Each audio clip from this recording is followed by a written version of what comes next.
first safety hot topic video of 2020. I know it's been a little bit of a hiatus, but we're back for 2020.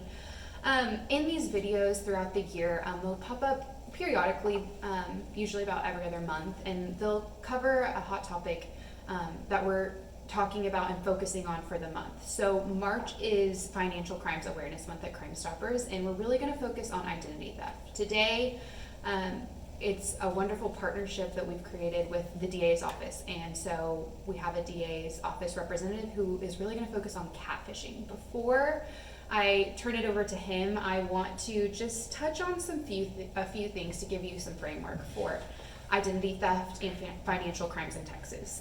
Every year, more than 25,000 Texans report being victims of identity theft, and I think that number may be low because people don't always even know who or where to report identity theft to.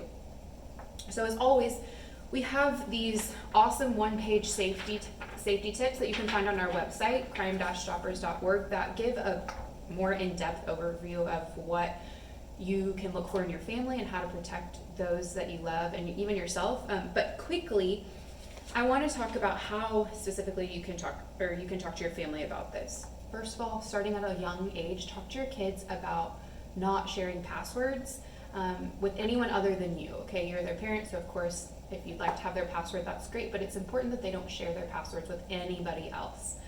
The other thing to remember is don't carry social security cards around or any kind of government documentation other than your driver's license. If you're going to go get money out of an ATM or something like that, be very aware of your surroundings and try as hard as you can to protect your PIN. And then the last thing is make sure that you're reviewing your bank statements and your credit card statements on a regular basis. If you notice something that seems off, immediately contact your financial institution. And if you think that you've been a victim of financial crimes or identity theft, please alert the authorities. We'll give some links in the bottom of this video of exactly who you should report to. But again, go to our website, download our safety tips. And at this time, I want to turn it over to Keith Houston with the DA's office, and he's going to talk about catfishing. So I think catfishing we often think of as, in a dating app type situation, someone fakes you out, and there's not a lot that we think of other than that, just, oh dang, this person is not who their profile looks like. But there's actually a lot of money that gets taken from people in catfish situations, and a lot of financial crimes and identity theft that happens due to catfishing. So I'm so happy to introduce you to Keith Houston. Thanks, guys. Hi, my name is Keith Houston. I'm an assistant district attorney with the Harris County District Attorney's Office. I specialize in cybercrime, specifically financial cybercrime, and I'm doing this video in partnership with the Houston Crime Stoppers. What I want to talk to you a little about today is about catfishing. Catfishing is something you hear on the news all the time. There's been pranks that have been played on catfishing, but catfishing is a huge criminal enterprise. We're talking over $835 million was lost to catfishing. Now, a lot of this is because people get lonely and get online. If you get online and meet somebody, that's fine. A lot of times that's good. But if somebody wants to remove you from the platform that you're on, what I mean is if you meet on Match.com, stay on Match.com. If you meet on Facebook, stay on Facebook. Con men will try and get you off these platforms because these platforms are pretty good at finding the fraudsters. If you're on talking to somebody for a couple months on Facebook, it's a good chance there's a real person, or at least they're putting a lot of effort into it. There's two ways that you can get catfished, or you become a victim of catfishing. One, you can be asked to send money.